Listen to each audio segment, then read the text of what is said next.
Hello students, good morning. Welcome back to all of you in the online class of social study run by Rajasthan academy Churu. Students, अपना lesson चल रहा था natural vegetation and wild life. हम उसके अंदर हमने forest थे उनका अध्ययन हम कर रहे थे।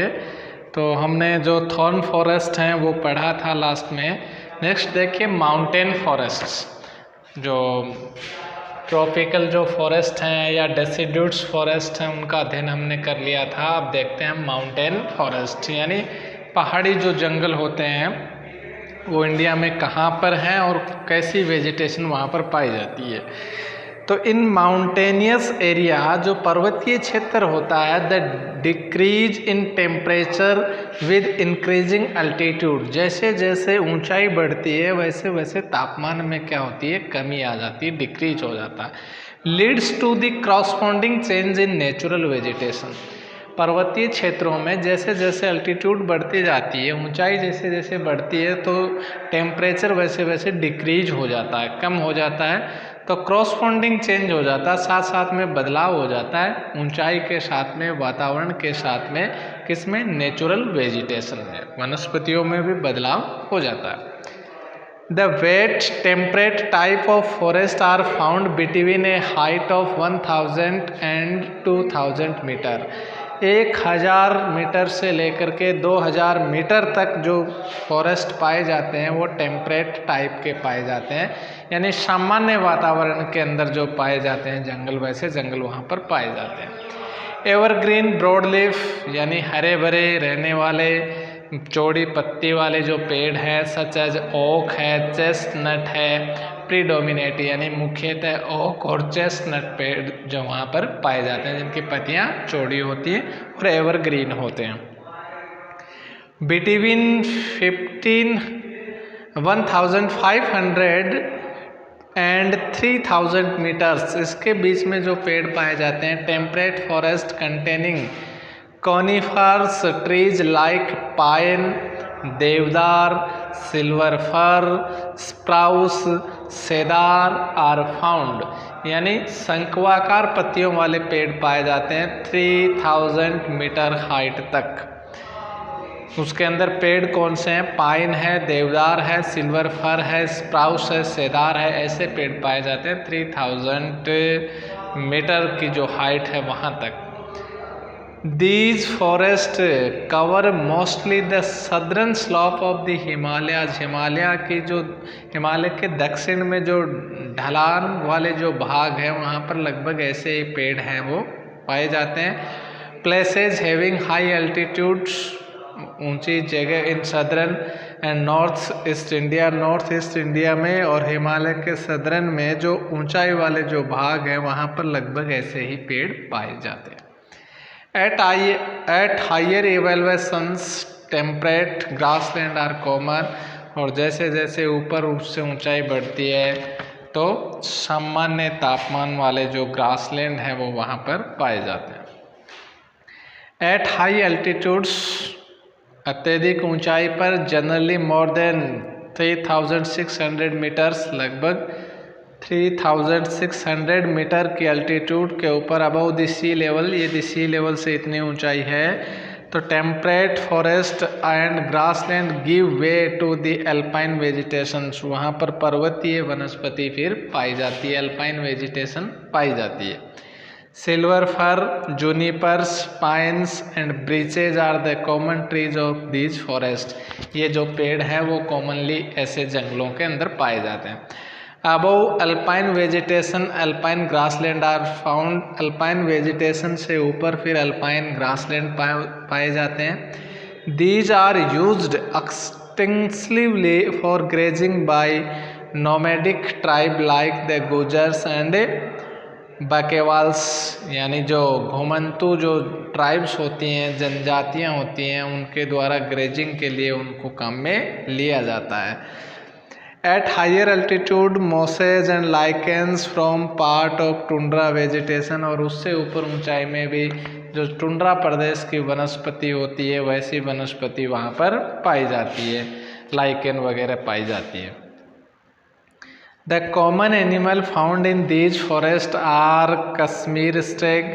ऐसे जो फॉरेस्ट होते हैं उनमें जो एनिमल्स पाए जाते हैं उनमें कश्मीर स्टेग है, स्पॉटेड डियर है, वाइल्ड सीप है, जैक रैपिट है, तिब्बतन एंटीलोप है, याक है, स्नो लेपर्ड स्क्विरल है, सैगी हॉर्न वाइल्ड इंडेक्स है, बियर है एंड रेयर रेड पांडा। और दुर्लभ प्रजाति का जो रेड पांडा है वो ऐसे जंगलों में पाया जाता है। सीप और गोट्स भी पाए जाते हैं जिनके हेयर थिक होते हैं, घने बालों वाले जो सीप और गोट्स हैं वो पाई जाती है। नेक्स्ट देखिए अपना मैंग्रोव फॉरेस्ट, सदाबहार one. These are found in the areas which are under the influence of tides having accumulated mud and silt। Mud और सिल्ट जहाँ पर पाई जाती है, ये मैंग्रोव फॉरेस्ट वहाँ पर पाए जाते हैं जहाँ पर मड हो, सिल्ट हो, जो टाइड के दौरान जो नदियों का पानी या ज्वार भाटे में जो पानी बह कर के आता है वहाँ पर जो मड पैदा होता, सिल्ट पैदा होता, वहाँ पर जो पेड़ पाए जाते हैं वो मैंग्रोव फॉरेस्ट के अंदर आते हैं। Dense mangrove are the common varieties with roots of plant submerged under water. यानी इसके अंदर मैंग्रोव फॉरेस्ट के अंदर जो पेड़ पाए जाते हैं वो अधिकांशतः वो पेड़ होते हैं जिनकी जड़ें पानी के अंदर पाई जाती हैं। These forests are found in the deltas of Ganga, Mahanadi, Godavari and Kaveri. ऐसे जो जंगल हैं वो गंगा, महानदी, गोदावरी और कावेरी नदी के जो डेल्टाज हैं, डेल्टा हैं, वहाँ पर पाए जाते हैं। The most important tree is the Sundari tree which the Sundarbans are named। इनके अंदर सबसे महत्वपूर्ण जो पेड़ पाया जाता है वो सुंदरी का पेड़ है, जिसके नाम से सुंदरबन जो डेल्टा है उसका नाम ही सुंदरबन डेल्टा कर दिया गया। The trees provide hard, durable and strong would. पेड़ हैं वो मजबूत और कठोर जो वुड है, लकड़ी है, वो प्रदान करते हैं। Which is used for building boats, जिसको काम में लिया जाता है नावें बनाने में, बॉक्सेज बनाने में। Royal Bengal tiger is the famous animal in these forest. और उन जंगलों का जो फेमस एनिमल है वो रॉयल बंगाल टाइगर है। टर्टल भी पाए जाते हैं, क्रोकोडाइल्स भी पाए जाते हैं, गिलहरीज भी पाई जाती हैं, घड़ियाल भी पाए जाते हैं। Snake are also found in these forest. सांप भी उन जंगलों में पाए जाते हैं। नेक्स्ट देखिए अपना वाइल्ड लाइफ, यानी हमने वेजिटेशन का अध्ययन किया, वाइल्ड लाइफ पढ़ते हैं।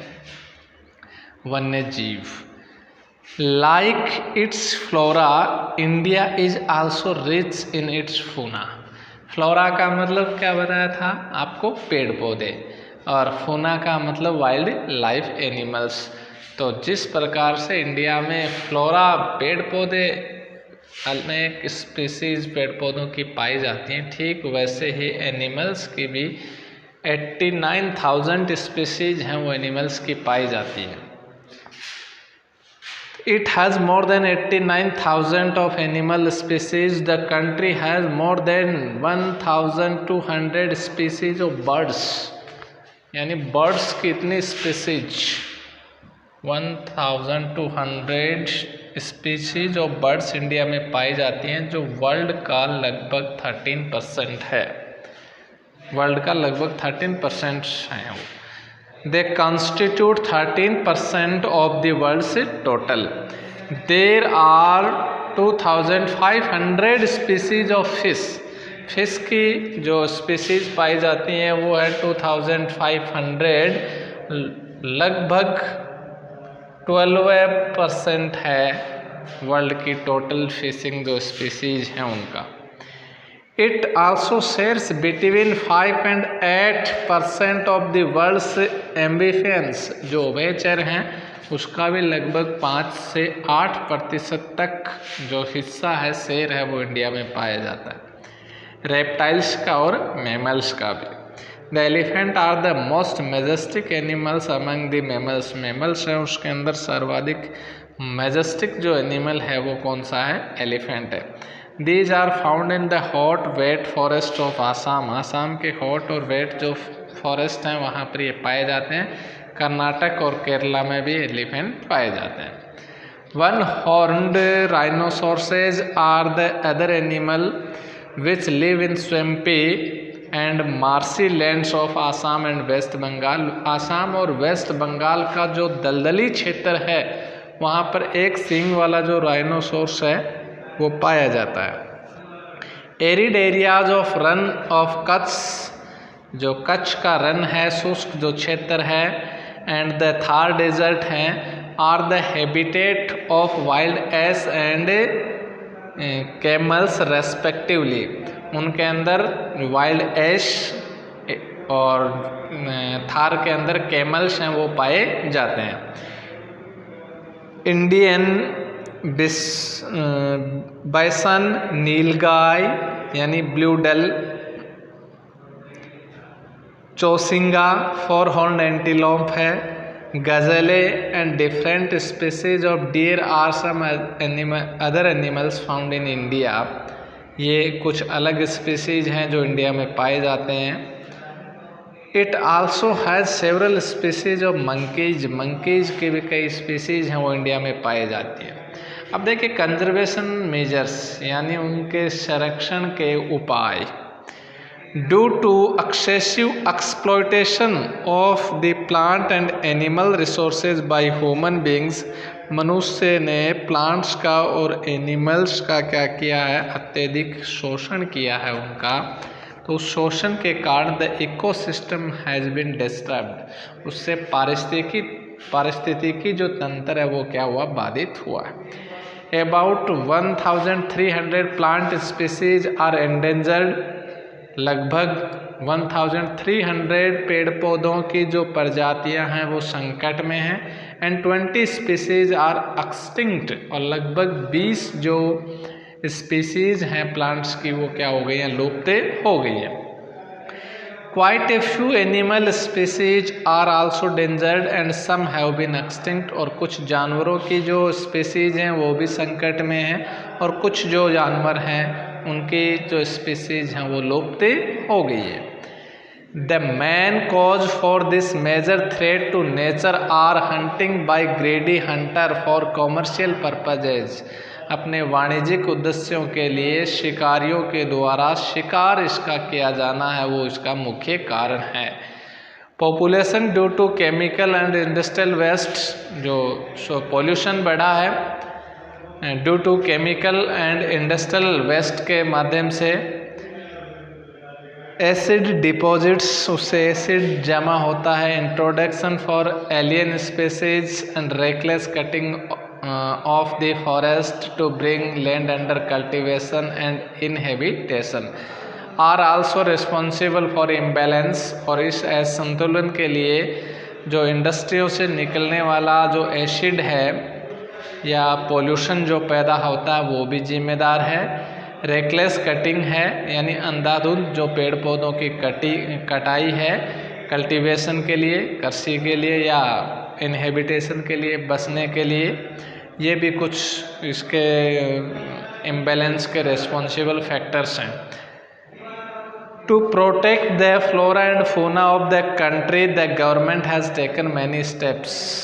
इस देश के फ्लोरा और फौना को प्रोटेक्ट करने के लिए कंट्री गवर्नमेंट ने कई स्टेप्स लिए हैं।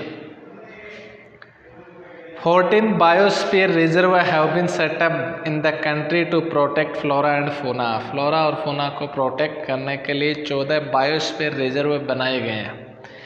4 out of these are Sundarbans, उनमें से 4 कहाँ हैं? सुंदरबंस में in the West Bengal, Nanda Devi in Uttaranchal and gulf of Mannar in Tamil Nadu and Nilgiri जो है केरला और कर्नाटका एंड तमिलनाडु तीनों में है। Have been include the world network of biosphere reserves. ये उनमें से बायोस्फीयर रिजर्व बनाए गए हैं, उनमें से 4 हैं मुख्य।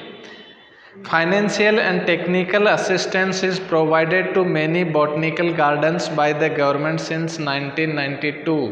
1992 से लेकर के 1992 से गवर्नमेंट ने फाइनेंशियल और टेक्निकल जो असिस्टेंस हैं वो बॉटनिकल गार्डन्स को गवर्नमेंट ने प्रदान करना शुरू कर दिया है, यानी फाइनेंशियल और technical assistant. Project tiger, project rhino, project great Indian bustard and many other eco developmental projects have been introduce. अनेक प्रोजेक्ट्स हैं, उद्देश्य हैं, वो सरकार के द्वारा चलाए गए हैं टाइगर को बचाने के लिए, राइनो को बचाने के लिए या इकोसिस्टम को बचाने के लिए, डेवलप करने के लिए।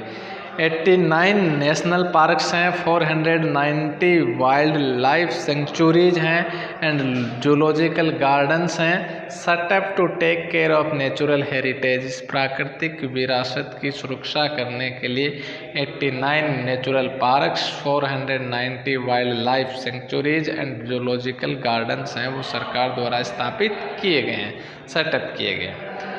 All of us must realise, हम सभी को ये महसूस करना होगा, the importance of the natural ecosystem for our own survival. हमारे स्वयं के सर्वाइवल के लिए, जीवित रहने के लिए हमें नेचुरल इकोसिस्टम के महत्व को समझना होगा, महसूस करना होगा। It is possible indiscriminate destruction of natural environment is put to an immediate end। यदि हम बिना सोचे समझे नेचुरल इन्वायरमेंट को डिस्ट्रक्ट करते रहे, विनाश करते रहे, तो इमीडिएट एंड है वो क्या है, श्योर है। तो ये अपना चैप्टर कंप्लीट हुआ स्टूडेंट्स। इसके क्वेश्चन आंसर की PDF आपको प्रोवाइड करवा दी जाएगी। थैंक्स।